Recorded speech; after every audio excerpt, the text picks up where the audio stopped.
Hey guys, my name is Laurel Dunlap. I'm Caleb's wife. I'm over here residing in Jacksonville, Florida right now while he finishes up school, but I wanted to go ahead and tell you a little bit about our story and our daughter Isabella, or Belle as we like to call her.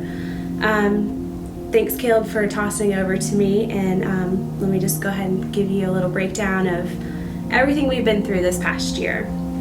So June 6, 2015, this day will forever be etched into my memory. It was the day I thought my daughter was going to die. Even a year later, I still get that stomach-turning feeling when I let my mind drift back to that island hospital. I now know how easily Belle could have been taken from us. It began as another beautiful Saturday morning in St. Martin. We were at home in our tiny apartment, and we noticed that Belle was not acting like herself. She had some nasal congestion and was very lethargic, and we really just seemed like she was just under the weather. We didn't want to take any chances, so we decided to bring her to the St. Martin Medical Center. We arrived at the ER, and as soon as one of the nurses walked out and took a look at Belle, I knew from that point we were in trouble. I will never forget the look on his face. I could see complete horror in his eyes, and it was just as if I had seen a ghost myself. They brought out the ER physician to the waiting room, and all he said to me was, "Follow me."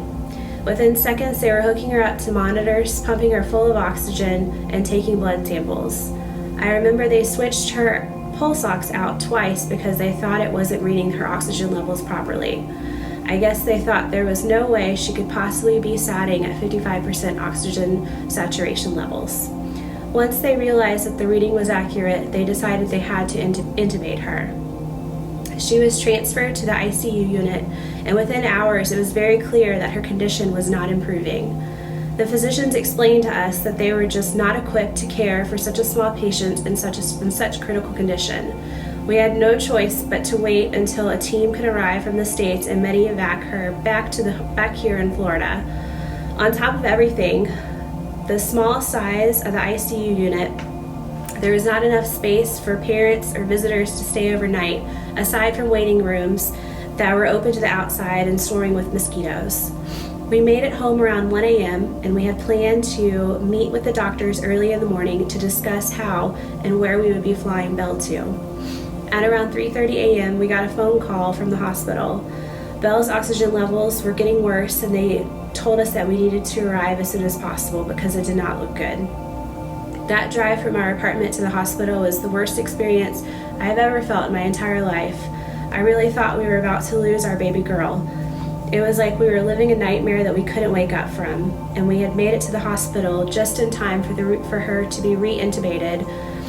She was stable for the moment, so the doctor pulled us aside and that he wouldn't be in until around 8 a.m. that morning. Around 7:45, the doctor had not arrived yet, and Belle's oxygen started dropping down again, and this time the nurses couldn't get it to come back up. The next 20 minutes until the doctor arrived are still kind of a blur to me.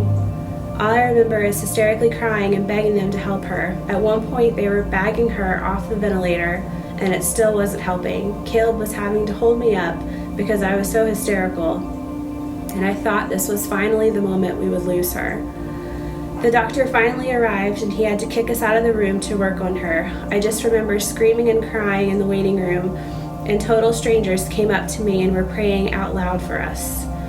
Almost 2 hours later, the doctor came out to the waiting room. He informed us that they did have to re-intubate her a second time, but she was stable at the moment but needed to be flown out to the States as soon as possible. So over the next 12 hours, Caleb was on the phone with the insurance company to get logistics settled. They finally arrived around midnight, and Belle and Caleb were medi-evac'd back here in Jacksonville to Wolfson Children's Hospital. Once Belle was back in the States, she finally started improving, but still wasn't quite out of the woods just yet. After about 2 weeks, they tried extubating her to get her off of the vent, and unfortunately, she failed twice. So we came to the decision to have the tracheostomy tube placed.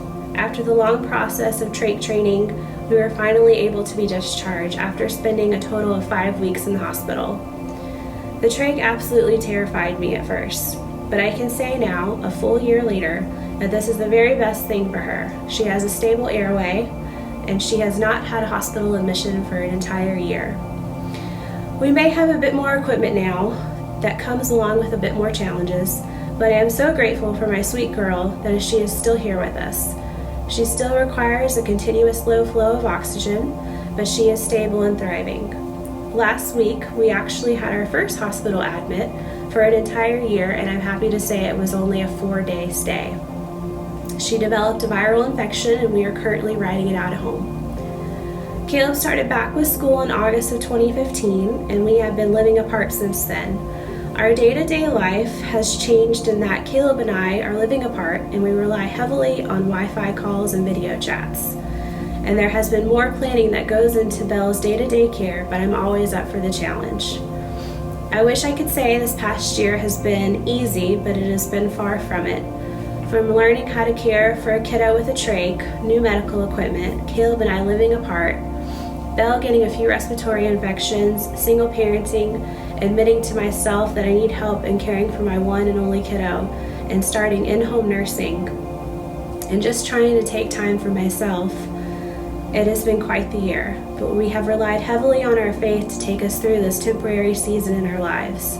My hope is that through Belle's story, that they can be reminded that we always should appreciate the many things we have been blessed with in our lives. Be grateful for your family, be grateful for your good health, be grateful for your life, and be grateful for every time you wake up for another beautiful day on this earth. Much love from myself and Belle here in Florida, and we'll send it back to you, Caleb.